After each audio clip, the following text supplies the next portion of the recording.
A few days ago, I was hunting on a large wildlife management area in central Florida. There was a lot of deer in the area. Going through the town at night, we approached a wildlife management refuge, and you could see several deer about every 500 feet, standing in groups. There's ample food for them to eat. I've never seen so many acorns on the ground as I have.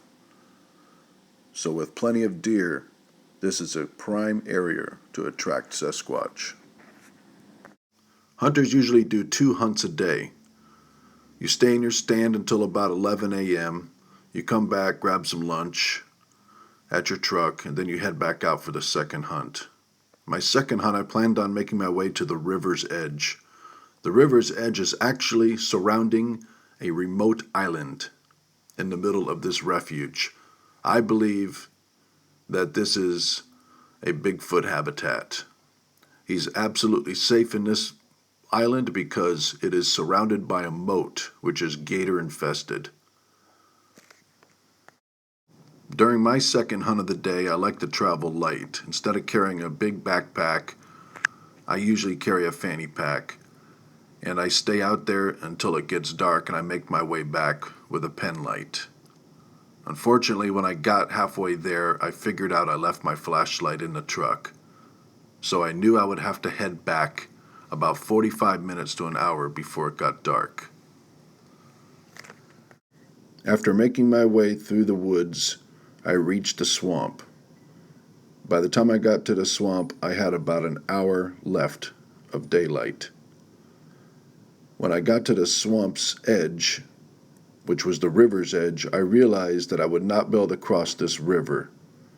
The only way to cross the river would be to use a canoe. You could see in the pictures here that there's some water in between the swamp and the island. There's a lot more water than what you can see there, and it's a lot deeper. It's not something that you can find a place and walk across. The island is very remote. Once I got to the swamp's edge, which was against the river, looking across at the island, I began to do some buck grunts. They were extended calls to try and see if I can pull in a buck to my area.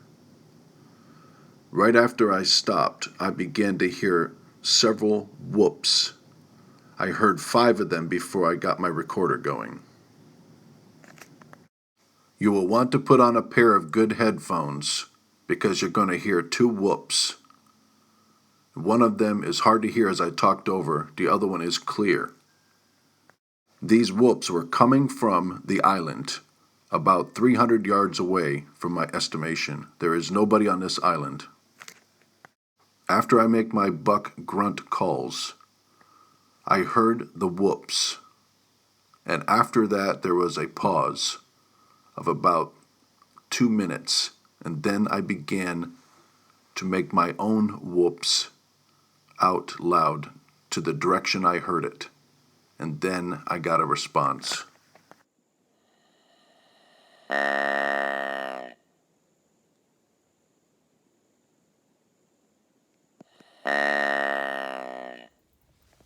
Whoop.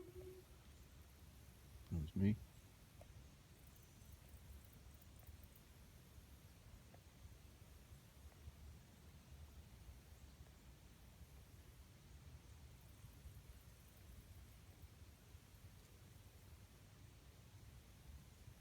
Whoop.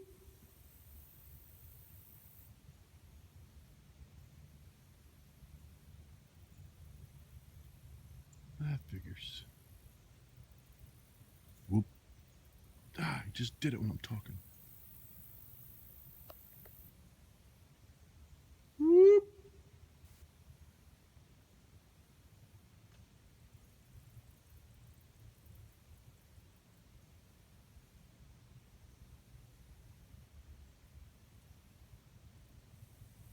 Whoop. That was it. Right after mine. I would like to have stayed and got more of the whoops back and forth on video. However, each one sounded the same, and I got the evidence that I was looking for. I knew I would be back. I wanted to leave as it's getting dark out, and it's a lot darker than it looks like in that video. I did not want to be in those swamps without a flashlight walking out of there. So, what do you make of it?